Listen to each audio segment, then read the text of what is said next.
Oi, pessoal, tô vendo que tem gente chegando aí e eu precisava de uma informação de vocês. Eu queria saber se o som tá chegando com qualidade aí para vocês. Por favor.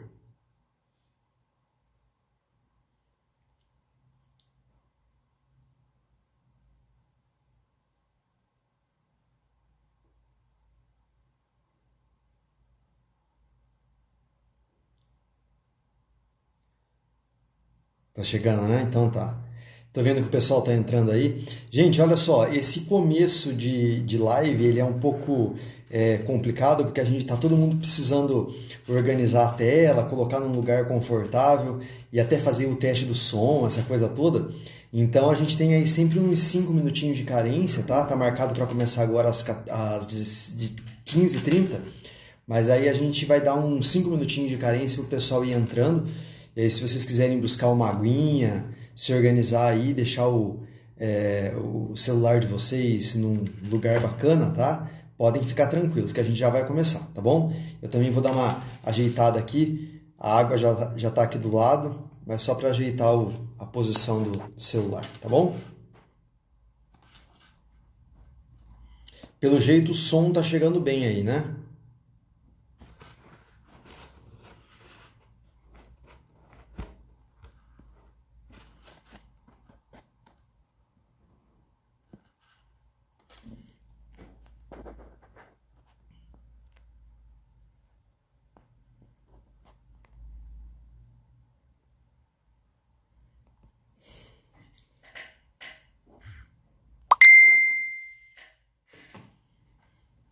Tá, legal. Pro pessoal que está chegando agora, gente, só 5 minutinhos de carência aí para o pessoal conseguir entrar, tá? Olha lá, obrigado, valeu, valeu, valeu. O som tá chegando bacana, né? Fala, Daniel, tudo bom, rapaz?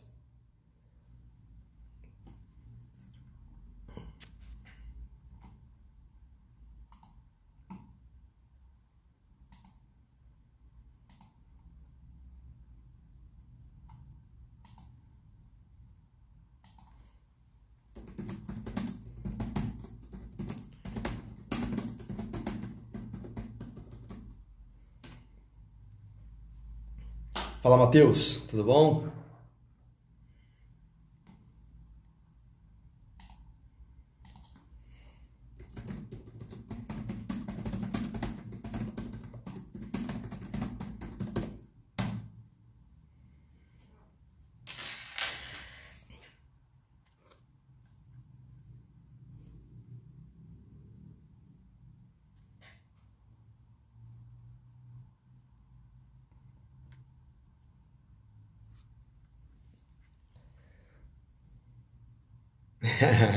Abraço, Tani Cleia, lá. Eu tô longe aqui. Eu tô evitando usar o óculos, eu não gosto muito de usar o óculos quando eu faço esse tipo de trabalho, mas enxergar a tela para mim tá difícil.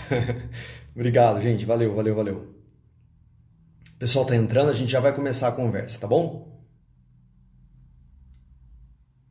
Ô, gente, deixa eu contar um negócio para vocês que eu aprendi esses dias. Talvez vocês já sabiam, mas veja só, vocês estão olhando para a tela do celular e vocês vão ver ali embaixo algumas caretinhas, alguns sinais, né?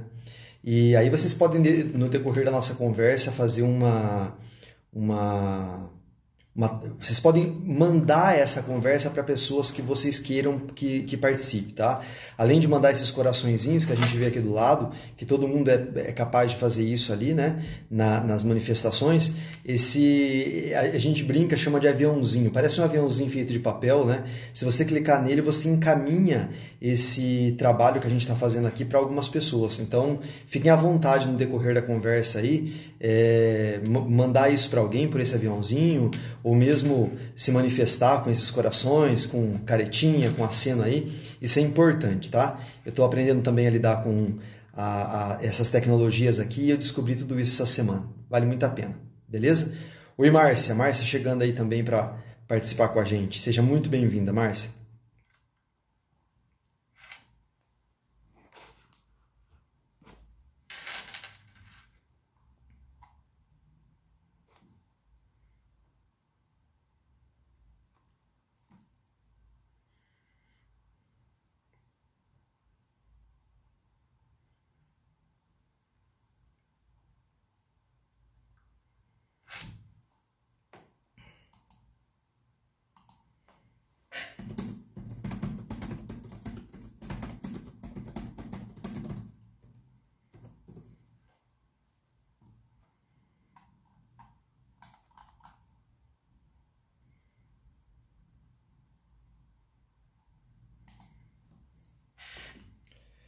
Muito bem. Gente, tendo esses minutinhos de carência aí que eu passei, 5 minutinhos, então só me falam se o áudio está chegando bem para vocês e aí a gente vai conversar aqui. Acho que tá chegando bem aí, senão vocês já tinham me falado, né?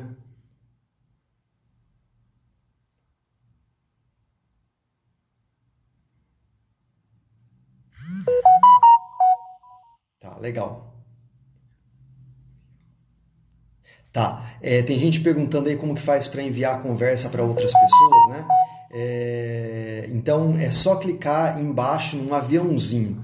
Tem um desenho aqui embaixo que parece um aviãozinho feito de papel, tá? Aí você clica nesse lugarzinho, nesse aviãozinho, e você vai direcionar essa live para alguém que você queira, tá bom?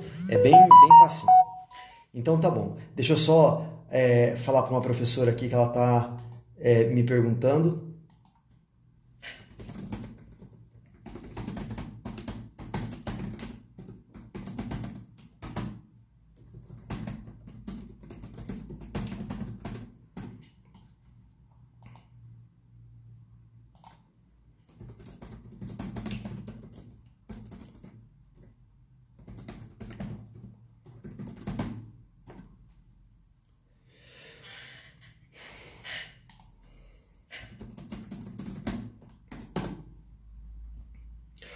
Ô, gente, muito bem.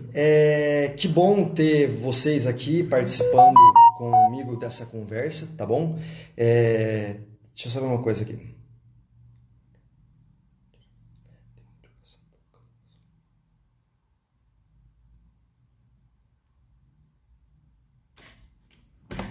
Tá.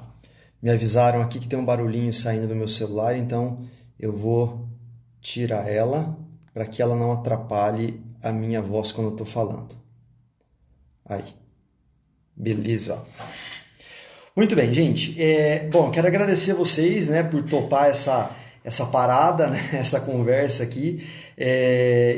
Vocês não têm noção da quantidade de gente que está presente nessa conversa e de todos os cantos do Brasil, tá? Para aqueles que estão mais longe, então eu sou do Paraná, sou do interior do Paraná. Nesse momento eu estou em Joaquim Távora, né? Mas o meu lugar de trabalho é Jacarezinho, mas eu moro um pouco em Jacarezinho, um pouco em Joaquim Távora, um pouco em Quatiguá. Então, eu sou do interior do Paraná, né? E eu tenho conversado com muita gente nesses últimos dias para a gente falar um pouquinho a respeito dos projetos, dos trabalhos que a gente já está familiarizado, mas que também estamos aí preocupados, né, com esse período de quarentena que nós estamos. E aí, entendam que isso que eu vou fazer aqui hoje, essa live que a gente chama, né? Na verdade, ela não vai trazer nenhuma receita, não. São reflexões importantes, tá? Que a gente precisa ter para pensar o nosso dia de amanhã e também, claro, os dias de hoje. Então, não tem nada a ver com palestra, não tem nada a ver com receitinha pronta de como fazer, nada disso. Mas uma forma da gente conversar um pouco e pensar no nosso dia a dia, daquilo que nós estamos fazendo e também do futuro dos nossos trabalhos aí, quando tudo isso normalizar e a gente voltar ao normal. Eu queria começar a conversa com vocês falando de um ponto bem importante que é esse medo, na verdade, esse desespero que muitos professores estão tendo nesses últimos dias sobre o trabalho com as tecnologias, tá? Eu estou chamando isso de desespero porque, assim, a gente tem percebido um medo muito grande de alguns professores, achando que são obrigados agora, nesse período que nós estamos vivendo, a trabalhar com tecnologia. Alguns vêm conversar comigo dizendo, Sérgio do céu, eu não tenho habilidade, né? Eu não tenho coragem, às vezes, de olhar para a câmera do meu celular ou para uma câmera qualquer, fazer uma filmagem de uma aula e tudo mais. Veja só, nós todos somos pegos de surpresa nessa situação. Tá? Ninguém imaginava que da noite para o dia nós teríamos que mudar o nosso trabalho e ficar dentro de casa, e agora nessa situação de será que nós vamos mandar atividade para as crianças, será que não vamos? Tem escolas que estão aderindo a essa tecnologia, outras não estão, né? Então, mais do que se desesperar, né, eu gosto de dizer o seguinte, É a gente aliviar um pouquinho a nossa preocupação nesse sentido, tá? Nós não somos obrigados da noite para o dia a operar uma máquina, um celular, uma câmera, uma plataforma digital, tá? Nós não somos. Eu faço sim uma crítica, de modo geral. Eu acho que nós, enquanto educação, nós estamos atrasados sim nesse sentido. Já era para a gente estar há mais ou menos 20 anos à frente do que a gente está e nesse momento não passar por essa preocupação. A gente já deveria estar mais familiarizado com tudo isso. Porém, não estamos. E se nós não estamos, né, é hora da gente começar devagar. Isso não significa que a gente vai correr atrás agora e fazer curso de informática, aprender a mexer no aplicativo no desespero porque eu tenho que dar atividade para as crianças. Não é esse o caminho, tá? Ontem, na parte da tarde, eu estava conversando com uma professora da Universidade Federal de Minas e ela trabalha muito nessa linha do trabalho com as tecnologias também, né? E ela falava sobre isso, ela falou assim, olha, tem situações que elas podem ser mediadas nesse momento por uma conversa com os pais, né? Eu não preciso fazer uma videoaula, eu não preciso gravar uma aula para mandar para os alunos. Eu estou falando de todos os níveis, estou falando de educação infantil, ensino fundamental, ensino médio. Às vezes, com as crianças menores, educação infantil, ensino fundamental, eu tenho lá uma conversa com os pais num grupo de WhatsApp, que eu acho que isso é algo que a gente tem mais familiar nesses dias, né? Orientando os pais o que é possível fazer, tá? E sempre sem excesso, sem muita pira nesse momento de vamos correr, estamos atrasados. Ninguém está atrasado com nada, tá? Eu falava semana passada, inclusive com a minha irmã, que ela é professora também, sobre aquela situação dos 200 dias letivos, né? A gente tem aí um documento, um decreto, né, já dizendo que nós somos desobrigados de fazer os 200 dias letivos, porém, nós temos que cumprir com as 800 horas de trabalho com as crianças. E aí vem o desespero, né? Nossa, mas então quer dizer que eu vou cumprir parte delas em casa, né? E vou cumprir parte delas dentro da escola e a outra parte eu vou cumprir em casa, de modo virtual? Não necessariamente, né? Você quer ver um exemplo para a gente pensar? Projetos de leitura. Né? As escolas, principalmente, em especial aí as escolas de ensino fundamental, elas têm projetos de leitura, por exemplo. Projetos como ler livros, pegar livro na biblioteca, fazer a leitura dos livros e tudo mais. Veja, isso pode ser feito dentro de uma outra realidade, como, por exemplo, uma responsabilidade de se fazer as leituras em casa. Então eu vou estar cumprindo com horas de trabalho, e isso pode ser contabilizado como hora de trabalho sim, tá? A gente tem a ELDB que nos conforta nesse momento para dizer que isso é possível. Então a gente tira um pouquinho das atividades que nós tínhamos na escola e jogamos as atividades para casa. E aí vem a preocupação, né, que foi exatamente essa pergunta que eu ouvi da professora. Mas os pais não vão colaborar. Veja, tem realidades diferentes, né? Às vezes a gente vai ter que fazer um vínculo com essa família no momento em que a gente voltar para o trabalho, né? Para que os pais tenham essa obrigação sim, né? Fazer as nossas avaliações, relatório de leitura. Eu estou citando um exemplo de leitura que é um exemplo. Tá? Mas tem tantas outras coisas que a gente pode atribuir como responsabilidade para casa, que não necessariamente precisa dessa situação de gravar vídeo, gravar aula, essa preocupação que a gente está tendo agora. Então, muita coisa que a gente fazia na escola, tá? Com os alunos, cumprindo aí atividades com eles, projeto de leitura é um exemplo do que eu estou falando, nós podemos transferir isso como uma atividade domiciliar. E aí as crianças vão cumprir, sim, as 800 horas de trabalho, de efetivo trabalho, mas num EAD, né? Numa educação à distância. E essa educação à distância não obrigatoriamente precisa ser mediada por uma tecnologia como um celular, como uma televisão, algo parecido. E é interessante eu falar sobre isso com vocês e até dividindo essa ideia, né, para a gente pensar uma coisa bacana. Se não fosse esse desespero que a gente está tendo agora, esse medo, né, do coronavírus e essa quarentena toda, eu diria que nós estamos vivendo uma grande experiência na nossa vida profissional. E é uma grande experiência mesmo, é uma espécie de chacoalhão assim na vida da gente, né? E aí? Como é que nós vamos fazer a partir de agora, né? Nunca eu, Sérgio, nunca pensei na minha vida que eu fosse viver um momento como esse, né? De ficar em casa, pensando na escola, com saudade do meu trabalho, querendo...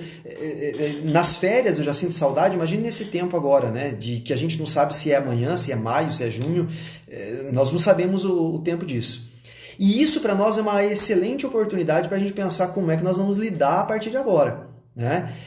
Eu tenho que mudar, né? As coisas vão mudar. Eu tenho um olhar melhor para essa tecnologia, sim, eu preciso aprender, eu preciso correr atrás disso, cobrar também da gestão da minha escola, isso é importante, é nosso papel de professor, né?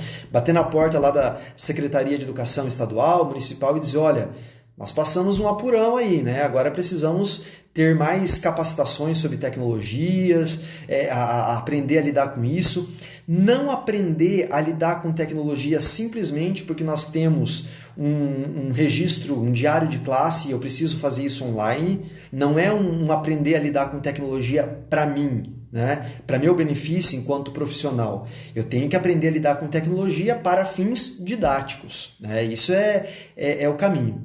Então, assim, chegou a hora, né? Chegou a hora da gente se reinventar e observar e ter essa clareza, né? De que a oportunidade que a gente está tendo agora de aprender a ser um professor que foge dos modelos que a gente já conhecia, ela é única. Então, a gente precisa considerar isso o tempo todo. Eu digo isso porque eu acho interessante algo que eu tenho visto. Não é crítica não, tá? É um dado, é uma cultura e não é crítica de jeito nenhum, né? Nós estamos imersos nessa cultura. Mas muitos professores que estão fazendo aula em EAD, mediado por tecnologia, em casa, eles estão fazendo assim, eles estão colocando um quadro no fundo da sala, tá? Aqueles quadros brancos, né? Com uma caneta branca, dessa de quadro branco, e eles estão dando aula. A aula é expositiva.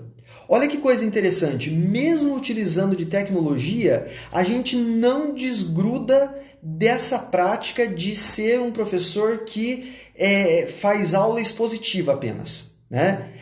Como se os alunos estivessem lá do outro lado da tela, assistindo a nossa aula, sentadinhos, um atrás do outro, naquela carteira de escola, né? E eu estou aqui explicando matérias e eles estão todos olhando para a minha aula. Então, olha que bacana a gente pensar nisso, né? Ontem eu dei uma aula para 86 alunos do ensino médio, pelo Skype, tá? 50 alunos de manhã e alguns à tarde. E, de repente, eles abriam o microfone deles, sem querer, lá na casa deles, e eu vi umas cenas que eu dava risada, eu brincava muito com eles. Teve um momento que um garotinho, ele apertou o play, o microfone do aparelho dele, né? E quando ele aperta o microfone, ele é o protagonista da tela, ele aparece para mim. E ele apareceu deitado, só de cueca na cama, né? Então, olha que coisa interessante. Isso é um dado importante para nós, para a gente entender. O ensino EAD, nesse tempo de atividade remota que a gente está vivendo agora, ele muda até o perfil do aluno. O aluno pode ficar embaixo da coberta com o celular na mão, só de cueca, como aconteceu com esse garotinho que estava conversando comigo, e assistindo a minha aula pelo celular, né? E nós, educadores, ainda teimamos, às vezes, em gravar uma aula para os nossos alunos como se eles fossem passivos, né? Sentadinhos lá em casa, quietinhos, anotando tudo que a gente está falando. Eles não estão fazendo isso, né? Eles assistem a hora que eles querem, eles assistem um pouquinho da minha aula e vão jogar, eles vão ver outro vídeo que interessa, vão escutar música. Então, olha quanta coisa importante a gente está ressignificando nesse momento, tá? Então, só para finalizar esse bloco, né, e essa importante conversa que a gente está tendo aqui, né, a gente precisa mudar o olhar do nosso trabalho, tá? Visualizar, ressignificar o nosso trabalho e ver que é possível fazer da nossa aula uma aula diferente, uma aula interessante e que não seja a mesmice de sempre, tá?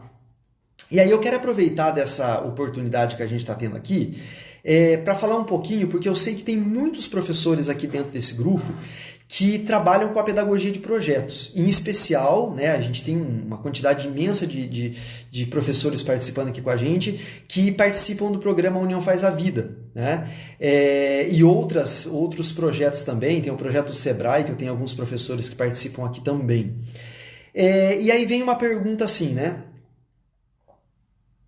A minha escola, ela trabalha com a pedagogia de projetos, tá? Vamos pegar lá o programa União Faz a Vida, o Colégio SESI, vamos pensar em pedagogia de projetos como um todo. Estamos acostumados a trabalhar com a pedagogia de projetos, só que quando a gente voltar, não sei se isso vai acontecer amanhã, um mês, 6 meses, quando a gente voltar, nós vamos ter que dar um tempo para a pedagogia de projetos, deixar ela do lado, né? E correr atrás do prejuízo, correr atrás do tempo perdido. Algumas pessoas estão com essa ideia, né? E aí a minha fala vem exatamente ao contrário disso, tá? Se nós aprendemos que a pedagogia de projetos é uma pedagogia, é um trabalho que nós desenvolvemos, principalmente levando em consideração a interdisciplinaridade. Ou seja, a junção das disciplinas, dos conhecimentos escolares, né? É a matemática junto com o português que se une com a geografia, que se une com a educação física, claro que dentro das possibilidades, né? Nada melhor do que a pedagogia de projetos para a hora que nós voltarmos a trabalhar, colocar ela em prática novamente. Tá? Talvez não, eu digo isso com certeza porque eu acredito nisso demais, né? A gente tem na mão um grande instrumento, uma grande metodologia, Cooper Jovem, né? Bem lembrado aqui o pessoal, né, do Cooper Jovem também. União Faz a Vida, Cooper Jovem, as pedagogias de projeto que a gente conhece. Então, nada melhor do que olhar para essas pedagogias de projeto que a gente trabalha, que a gente gosta, conhece e se identifica com elas, para trabalhar nosso retorno, né? É óbvio que muitos professores trabalharam já e iniciaram a pedagogia de projetos no início desse ano, e é claro, gente, a gente vai ter que rever tudo isso, né? Eu estava olhando ontem aqui na minha mesa, eu estou com a atividade dos meus alunos aqui, que eu dei nesse início de ano, que eu tenho certeza que quando eu voltar eu tenho que dar elas novamente, eu tenho que talvez abandonar esse material que está aqui comigo e começar de novo. Mas o que eu estou chamando a atenção para a gente pensar é assim, a pedagogia de projetos ela vai somar muito, ela vai agregar muito quando a gente voltar a trabalhar. Porque é ela que vai abraçar todas as nossas preocupações, as prioridades, né? E eu diria isso, prioridade dos conteúdos, aquilo que a gente acha que é mais importante, não que tem coisas que a gente vai deixar de lado, mas talvez tenha coisas que são prioridades para a gente trabalhar. E esses conteúdos que a gente chama de prioritários é que vão entrar nos nossos projetos. E um detalhe muito importante, né? Os estudos sobre a pedagogia de projetos, em especial os estudos que tratavam de educação infantil, década de 90, ela vai mostrar uma coisa muito, muito séria para nós. Que algumas escolas trabalharam com pedagogia de projetos no modismo, tá? Como se... eu vou dar um exemplo que não é um exemplo que eu costumo dar, mas que algumas pessoas já trouxeram para mim e eu gosto muito de usar quando faço fala com os professores. Nós tivemos momentos de projetos dinossauro. Os professores vão lembrar muito disso, né? Todas as escolas parece que queriam fazer projeto dinossauro, né? Então vamos lá, corre todo mundo fazer projetos sobre o dinossauro. Vamos todo mundo fazer projetos sobre Copa do Mundo, porque era a época da Copa do Mundo. Então você ia nas escolas de ponta a ponta do Brasil, os projetos tinham o mesmo nome, né? Era Copa do Mundo e o ano, né? E aí vamos estudar as bandeiras, vamos estudar os países. É moda. Isso é ruim? Claro que não é ruim, tá? Nós, enquanto educadores, estamos aí vendo um conteúdo e achamos interessante trabalhar com isso. Mas que a gente não trabalhe com modismos na pedagogia do projeto. Eu temo muito o nosso retorno, né, depois das aulas, e aí nesse afã de querer fazer os projetos acontecerem, a gente ter uma moda de projeto Covid-19. Então todas as escolas vão fazer um projeto com esse tema, né? Covid-19, porque é um tema que pegou, a gente tem que ensinar as crianças a lavar a mão, a gente tem que ensinar as crianças a ter as higienes pessoais e tudo mais. Gente, Covid-19 não é apenas uma temática de projeto. Eu falava semana passada para um grupo do Rio Grande do Sul, usando também dessa tecnologia, e vou repetir aqui. É até possível que algumas pessoas estejam aqui participando junto. Eu vou agradecer a Márcia escreveu algo interessante aqui, né? Deixar de pensar em recuperar conteúdos e potencializá-los a partir do trabalho com projetos. Esse é o caminho. Isso mesmo, exatamente, né? Ninguém vai chegar atrasado. Ninguém, né? Ninguém vai chegar atrasado. Todos nós vamos chegar para uma nova realidade. E aí a ideia, vou agradecer mais uma vez a Márcia, é potencializar. Né? Quais são as prioridades, quais são os conteúdos que a gente precisa trabalhar aqui dentro dos projetos que a gente sabe muito bem fazer, né? E recuperar a prioridade, o conteúdo que é prioritário naquele momento. Obrigado, Márcia. E aí eu quero reforçar, né, a fala que eu falei para os professores do Rio Grande do Sul na semana passada, dizendo o seguinte para eles: quanta coisa bacana, né? Bacana, talvez não bacana assim, mas bacana no sentido de conteúdo escolar, vai chegar para nós dentro das salas de aula depois desse tempo de quarentena. Veja, dá a impressão de que eu já tenho que bolar e desenhar o projeto Covid-19 para trabalhar com as minhas crianças do 5º ano, tá? Então já vou pensando qual é a expedição, qual é a pergunta exploratória, como é que eu vou desenvolver um projeto. Gente, veja, nós estamos com crianças dentro de casa. Tá? E essas crianças estão tão estressadas quanto os pais e quanto os professores. E esse estresse, ele é registrado, né? No grito, na briga com os irmãos, no abre porta de geladeira, nos desafetos, no choro. A gente está assistindo isso dentro de casa. Tá? O tempo todo a gente está vendo isso dentro de casa com as crianças. Isso vai chegar para nós. Sem sombra de dúvida, a gente vai receber uma criançada dentro de casa com na sala de aula, com uma energia muito forte, muito grande. Porque eles vão chegar chegando, eles vão chegar detonando, é no grito, é na briga, é no enfrentamento, porque eles estão estressados, assim como nós, né? E aí nós podemos, a partir disso, fazer comentários, tá? E trabalhar com os projetos, fazer atividades a partir desse tipo de coisa que veio da situação Covid-19, tá? Não necessariamente chamar o projeto de Covid-19, mas veja, eu comentava com uma professora na semana passada sobre essa ansiedade da criançada em casa, né? Quanta coisa, quanta briga, talvez, eles estejam vendo pai e mãe fazer dentro de casa, que eles nunca tinham visto antes. Né? E vão chegar crianças estressadas, vão chegar crianças pilhadas na escola e nós talvez podemos trabalhar aquilo que a Base Nacional Comum Curricular pede para que a gente trabalhe, que é a educação integral. Né? Talvez seja um momento da gente olhar para esse tipo de assunto, né, que vai chegar para nós e trabalhar exatamente isso, a educação integral. O que é a educação integral? Né? É a possibilidade que nós temos de trabalhar as duas dimensões, cognição e afetividade. Né? A escola tem uma grande oportunidade, né, e uma pedra preciosa na mão, que são essas crianças, para trabalhar a sua educação emocional. E aí muitos professores às vezes discutem comigo e até questionam, né, discordando dessa minha fala, dizendo não, isso não é papel da escola. Isso é papel da escola. Tá? A gente tem aí uma referência muito significativa dentro da educação, que é o Anísio Teixeira, né, que quando ele pensou na escola em tempo integral, tá, ele estava pensando numa escola que promovesse educação integral. O que o Anísio Teixeira idealizou, né? E ele teve aí a sua iniciativa na época? Vamos manter as crianças na escola mais tempo, né? 8 horas com as crianças dentro da escola, para que mais do que aprender português, matemática, história e geografia, tá? Que eles tenham a oportunidade de aprender também a lidar com os seus sentimentos, a ter sensibilidade com as poesias, com a música, com o meio ambiente, com a vida social, né? E aí a gente às vezes percebe assim que a falta de compreensão, né, de algumas escolas de tempo integral acabam colocando as crianças o tempo todo, 8 horas de trabalho, né, para as crianças escrever, ler, pintar, escrever, ler, pintar e o trabalho vira 100% um trabalho com a dimensão cognitiva. né? Então, olha que oportunidade que a gente tem nesse momento, né?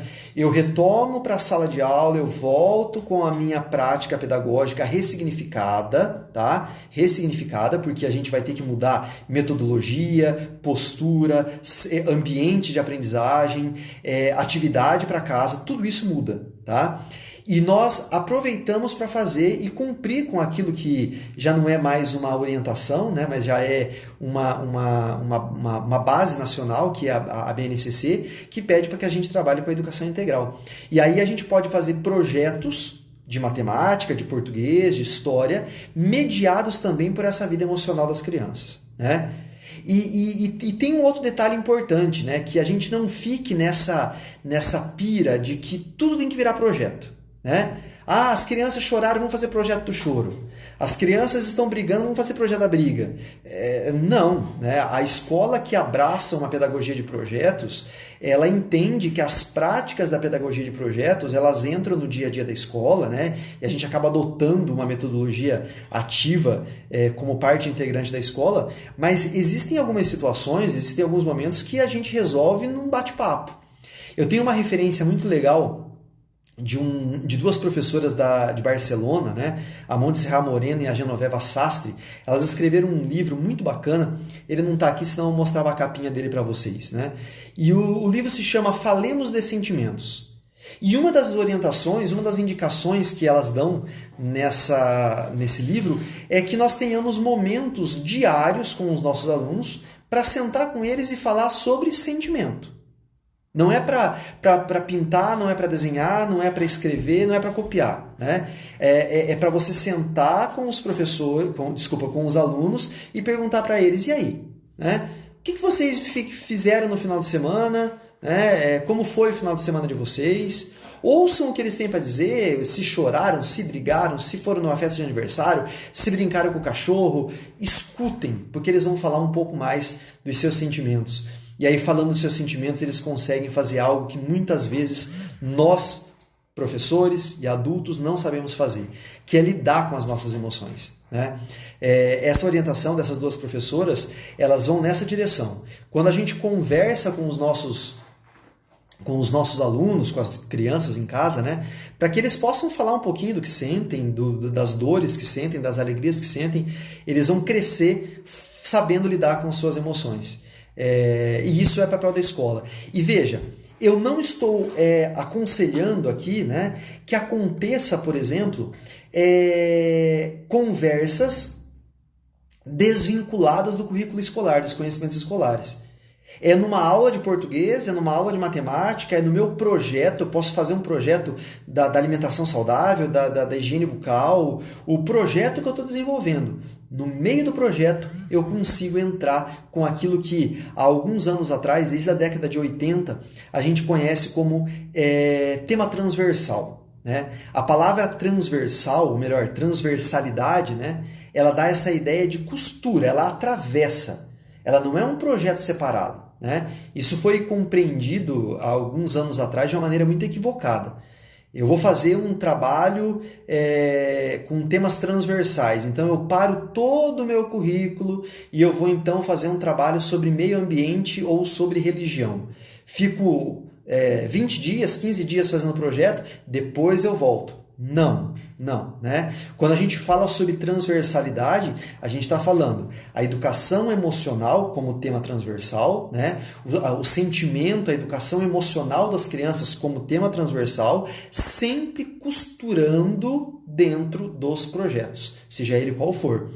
Eu posso ser professor de química, tá? Eu posso ser professor de biologia, de matemática, estou trazendo aí as ciências exatas, né? Que são um pouco mais baguncinha na cabeça da criança, porque tem que pensar e tal. Eu digo isso por mim, porque eu sou de humanas, então tem um pouco de problema com os números. Mas eu posso trabalhar com as crianças dentro dessas disciplinas, né? Falando sobre os nossos sentimentos. Né? Eu sou professor da área de língua portuguesa, eu trabalho muito literatura com os alunos, e ontem mesmo, nessa conversa que eu tive com os alunos de ensino médio, nós fizemos um diálogo muito produtivo, muito legal, com um texto do Manuel Bandeira, um texto que todo mundo conhece, que é aquele texto O Bicho, né? Facinho de encontrar na internet. E ele é maravilhoso. Um outro texto que eu cito também, eu sei que tem bastante gente do Mato Grosso aqui falando comigo também, tem um autor maravilhoso no Mato Grosso, que é o Manuel de Barros. Ele tem um texto lindo chamado Apanhador de Desperdícios, né? Aquele texto ele é fantástico, né, para a gente trabalhar com os nossos alunos a educação emocional, para pensar o que nós desperdiçamos, né? O Manuel de Barros fala no texto que ele aproveita tudo aquilo que as pessoas jogam fora, como olhar para o céu, observar os insetos, escutar o canto dos pássaros. Ele diz que isso é desperdício, as pessoas jogam fora e ele aproveita isso o tempo todo. Então veja, trabalhar a educação emocional, né, dentro dos nossos projetos não significa parar com tudo para fazer uma conversa sobre isso. Mas simplesmente terminar uma atividade e conversar com eles. E aí? O que vocês sentiram? Né? Mesmo que o retorno que a gente tenha dos nossos alunos seja, eu senti raiva porque eu não consegui fazer. Né? Fiquei revoltado porque o meu professor não deu muita atenção para o que eu falei. Né? Mato Grosso do Sul, o pessoal de Mato Grosso do Sul ali chamando a minha atenção. Valeu, gente. Então é isso, tá? E aí vem a pergunta sobre esses projetos e o nosso retorno, né? Gente, sem desespero, sem correria, né? É óbvio que nós professores nunca paramos de pensar. A gente já tem mais ou menos a nossa cabeça pensativa, né, sobre o que fazer, quando eu voltar, o que eu quero fazer, mas sem ter esse desespero, tá, de que quando eu voltar eu tenho que retomar, eu tenho que perder. Manuel de Barros é do Mato Grosso do Sul. Obrigado, professora.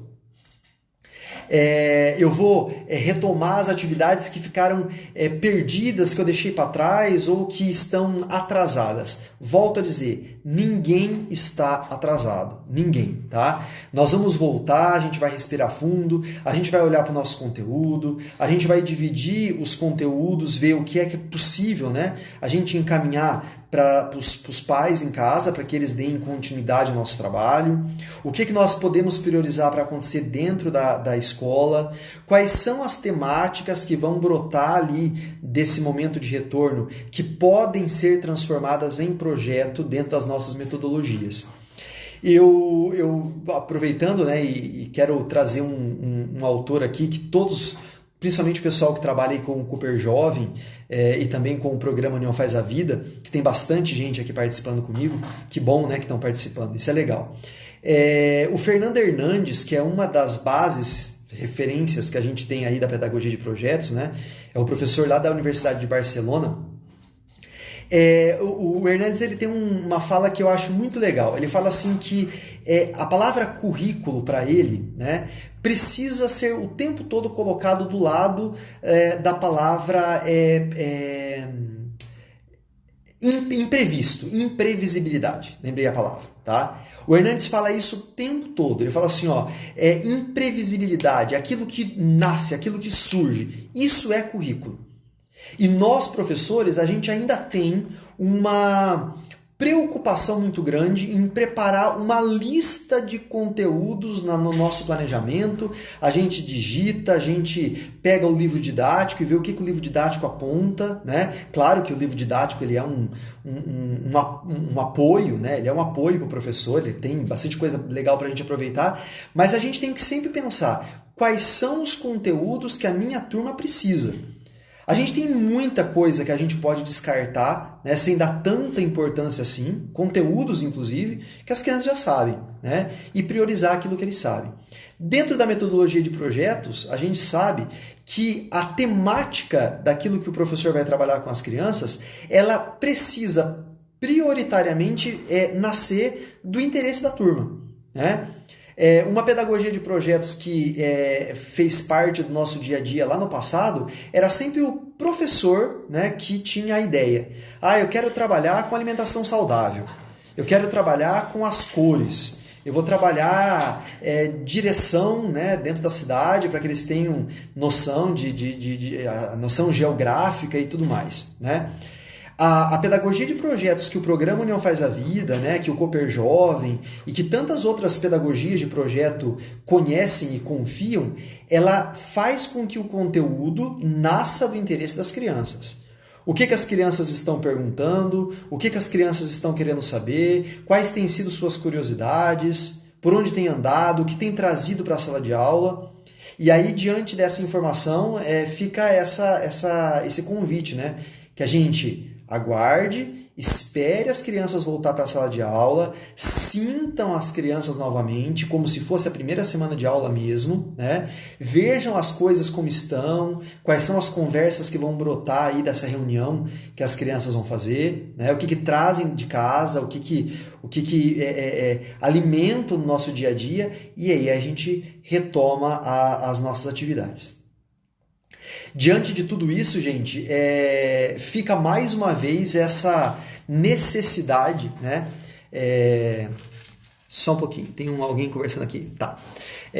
Fica essa necessidade de a gente ressignificar o nosso trabalho, tá? Olhar para ele, levar em consideração o uso de tecnologia sim, mas sem temê-las, tá? Nós precisamos aprender, nós precisamos muito saber lidar com elas, mas não é hora de ninguém se desesperar pegando o celular, pegando o aplicativo e não, tá? Estamos assustados, tá? Essa é a palavra, estamos assustados. Mas entender também que educação à distância não significa só celular, áudio, WhatsApp ou computador, tá? Nós podemos sim fazer uma educação à distância orientando os pais a trabalhar com as crianças, tá? E quando voltarmos, otimizar as horas que nós vamos ter com as crianças naquilo que realmente vale a pena, tá? E transferir um pouquinho dessas atividades como atividade para casa. Claro que os conteúdos que são também prioritários, tá? Eu quero aproveitar, gente, até aqui acho que já foi respondida a pergunta do Ivan, né? O Fernando Hernandes, né, que é o autor que trata disso. Tem muito material dele por aí disponível, né, para a gente entender um pouquinho. Tem duas perguntas que me fizeram aqui na tela, eu gostaria de comentar com vocês, tá? Bom, assessoria a projetos, né? Eu sei que tem alguns assessores pedagógicos que estão participando aqui. É claro que é possível fazer uma assessoria a projetos nesse caminho que a gente está tendo aqui, né? Nada melhor do que o olho no olho, né? Isso em toda e qualquer relação, seja ela profissional, seja pessoal, né? Estar olhando no olho do professor, conversando, trocando ideia é sempre mais rico, e eu tenho certeza disso, né? Mas infelizmente nesse momento a gente está usando, ou felizmente, não sei, né? A gente está utilizando esses recursos, então que a gente continue utilizando para poder dialogar com os professores, com os gestores da escola e tudo mais. Tem um pessoal me questionando aqui, gente, daí eu quero aproveitar e fazer um marketingzinho. Eu não sei, alguns de vocês já entraram lá, mas eu tenho um canal no YouTube. O canal se chama Educar com Paixão, tá? Eu tenho feito propagandas dele também no Instagram.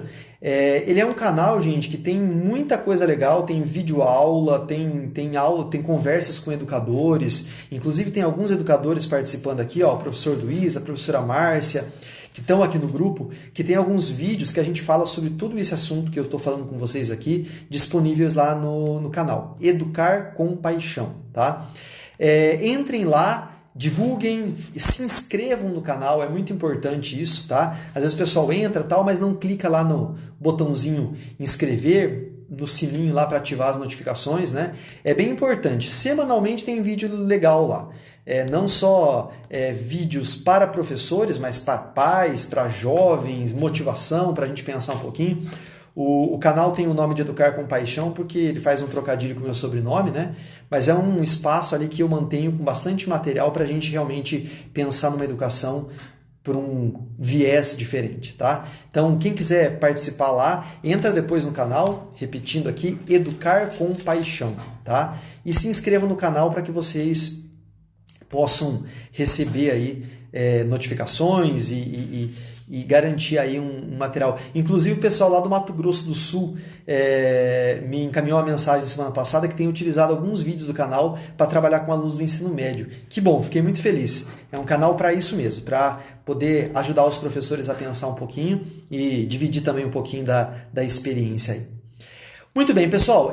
Eu vou agora, na verdade, fazer uma brincadeira com vocês aí. Quem se sentir à vontade para isso, tá? Já que vocês se inscreveram no canal, se quiserem aproveitar que está aparecendo o meu rosto aí, o rosto de vocês, e fazer uma selfie aí, tá? Depois vocês compartilham nos stories lá das redes sociais de vocês e me marca lá.